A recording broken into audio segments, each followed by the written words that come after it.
I'd just like to hear from you what you think the future is. I think the future is exciting, and there are lots of new ideas and approaches and creative people. One of our biggest challenges, I think, is the way we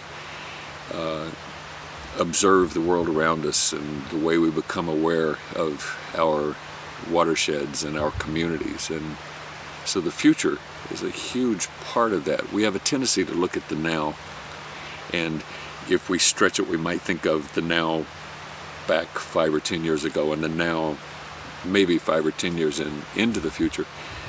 But that's really quite limited, and we're taking actions today that are going to have long-term implications and effects on the environment, on our watersheds, on our communities, on our children. And quite often we do that without thinking. And so one of my real interests of late and in this discussion of watershed health is, how do we envision the future? How do we think about the future? How do we bring complex information in about the future? And how do we have people participate in that process so that that futuring is actually a futuring that takes the richness of our communities, all the different minds and histories and experiences and perspectives and values. And so we've been exploring different ways of doing that. We've used stakeholder processes where we pull people together to define the assumptions of what that future change might be, what is believable, what is plausible. And that's a rich and very human-based way of developing a future scenario, but it's very time-consuming. Mm-hmm. And so we've also explored using computer models, and so that human actions and human values are actually part of those models, and human goals for the environment and human goals for their personal economic outcome are part of that model, and that we can run that model forward into the future and see what difference policies and actions and practices make. And so, but the advantage of that model is that you can turn the knobs and dials and you can change it. And if someone doesn't agree with the assumption, you can say, great, here's the knob, you turn it, where should it be? And then you run it, and 5 minutes later you have a 50-year projection of land use change to see if that would really make any difference. And you don't believe the outcome, you just use the process of turning the knobs and dials and looking at how it jumps and say, if this represents our assumptions, this is likely to be the way the future might go. But then one of the most exciting things about the future and the way we envision the future is a process that we've been trying to put together that we've called, we've stolen the idea of decision theater in Phoenix. They're looking forward to their future over the next 100 years, and they've built a real theater called the Decision Theater, in which they will explore these with electronic gizmos and gadgets and models and things. We're looking at a little bit more simple, mobile, humanistic kind of decision theater, but where we bring complex information and visualizations and images and tools and writings and personal interactions into a participatory kind of theater where people can explore their future. And so some of the information that goes into the theater may be maps and charts and graphs, and some of it may be movies and dynamic visualizations and model output. But other parts of it can just be people going around and photographing their watershed, pieces of it that they think might represent what the future would be like, and using that to discuss among themselves, what do they want? What is a livable future for them? And it's kind of exciting. There was a quote by William Gibson, and he said, the future has already happened, it's just not evenly distributed. And so the idea that we can go out and we can find bits and pieces of part of our future and work within a community to explore what we want for ourselves and for our children. Mm-hmm. So do you find it difficult that individuals can really understand the concept that their choices, their individual choices, will make a difference? Actually, I find that most people readily grasp the idea that their actions will make a difference and that their actions today will have long-term consequences. I've never seen anyone reject that. The only thing I've seen people resist is the sense of blame for those actions, that they have fears that there is an agenda and that someone is trying to say that their actions are causing damage. And so suddenly guilt comes into play, suddenly fear about what this is going to mean. Is this going to change what I can do? So no resistance. Most people know that when they take an action, it changes the world. Mm-hmm. But when you do the visualization and people are, say, even with Measure 37, and people want to now subdivide their land, which is short-term gains for them now, and you can visualize for them the future. Do you find that they change their decisions, or that you can affect change? When we show them the visualizations and they consider them and they think about them, we don't see any immediate evidence of, oh, I didn't realize that, I'm not going to do that. Nothing quite that abrupt. But you see awareness, and you see reconsideration and thought, and in some cases you see communities coming together, like in Eugene, they have their Region 2050 analysis, that they took our larger analysis for the Willamette Basin, and now they're focusing in on their part of the region. And so we see them considering and reconsidering, but not necessarily just abruptly changing their actions or choices. Mm-hmm. So at what level of society do you work? Or what levels? I wish I could say we worked at all levels. We try to work with people that represent different parts of our communities. And so we try to work with individual citizens. We work with people that work for local government, or for state government, or regional government, or federal government. We work with scientists. We work with special interest groups and NGOs. And we try to work with all of them. It's a pyramid of numbers that if you work with some of the higher level regional or federal entities, there's only a small number of them. And so we feel like we've worked with Forest Service, we've worked with USGS, we've worked with NOAA Fisheries. You feel like you work with them. When you get down to the private citizen, the person who lives day in, day out in the valley, we feel like we've only touched a small number of them. And so that's the part that I feel weakest about our communication, and I think that's where we need the richest communication. Mm-hmm. And so will your decision theaters be open to them? Oh, yes. I mean, our whole process has already been open to them. The challenge we find is that people are living busy daily lives. And so you're going to work, you're coming home, you're cooking, you're taking care of your children, you're being with friends, and suddenly to go out to a decision theater doesn't really sound like that great an idea.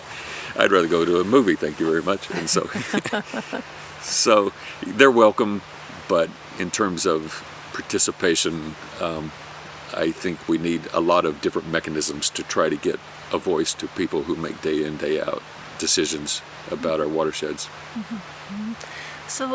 So in your processes, do you find that a look back, the historic view that you've created, or a look into the future is more meaningful or impactful to people?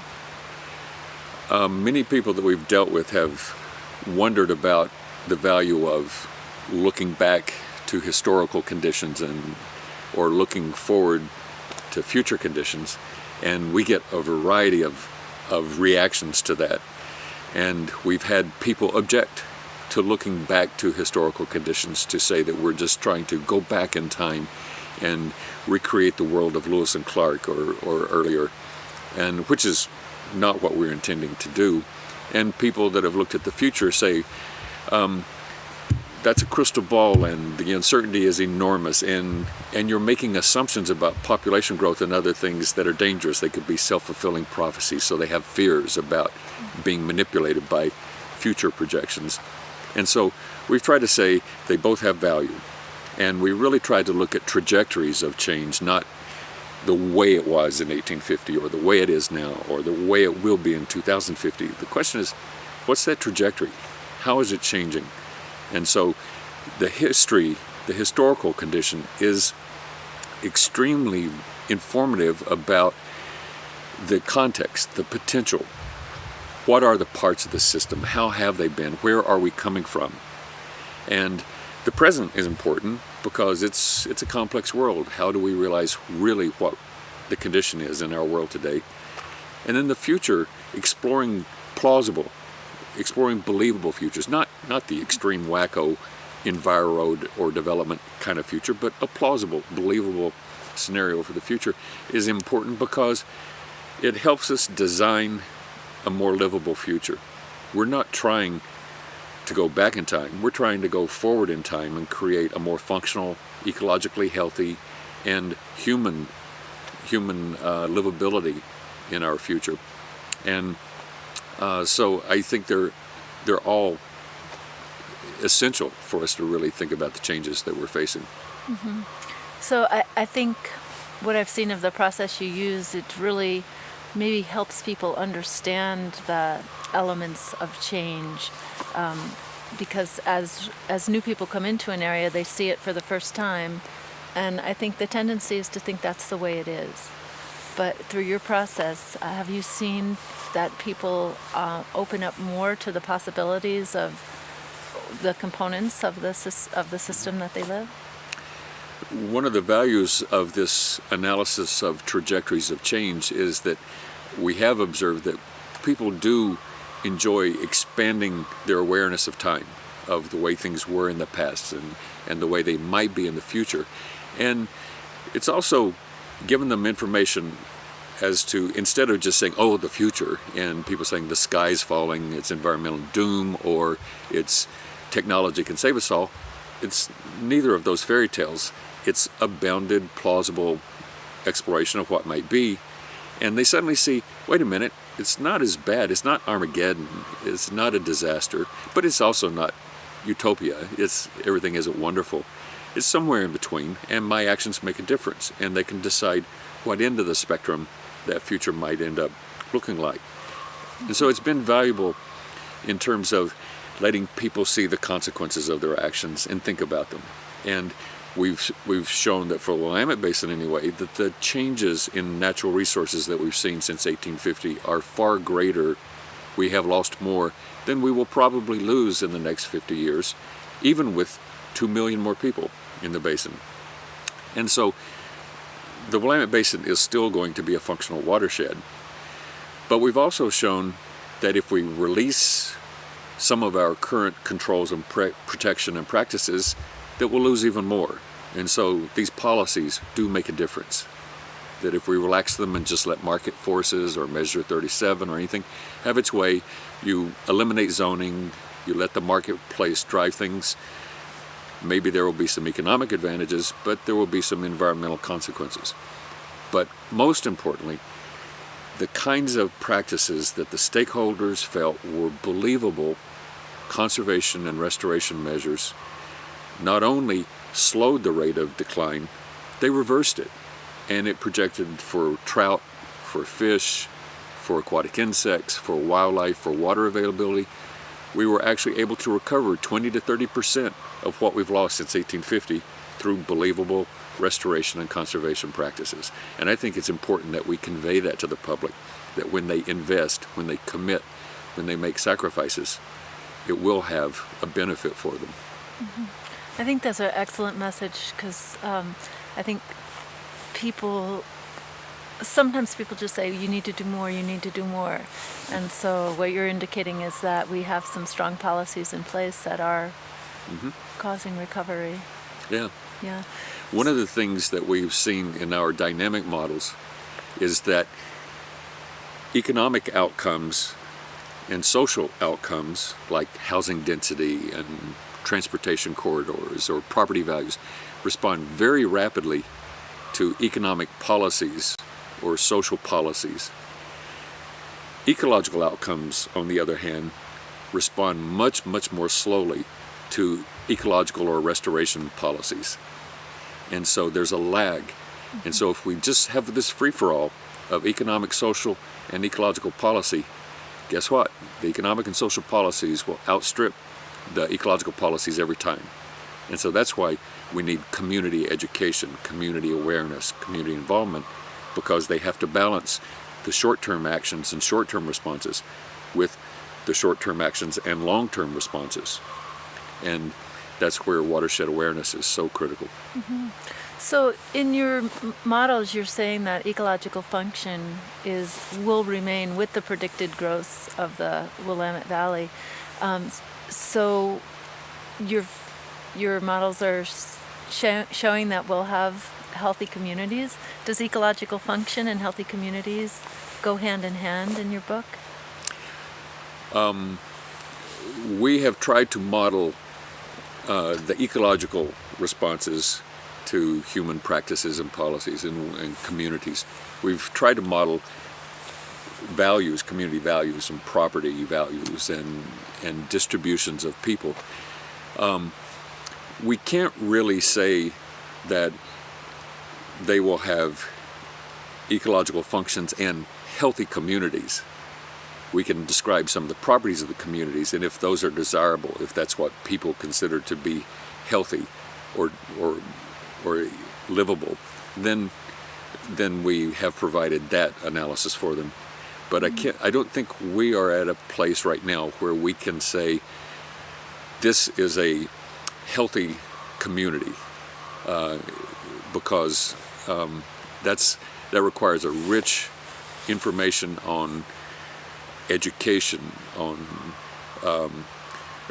work, on employment, on quality of life, on happiness and contentment with the environment.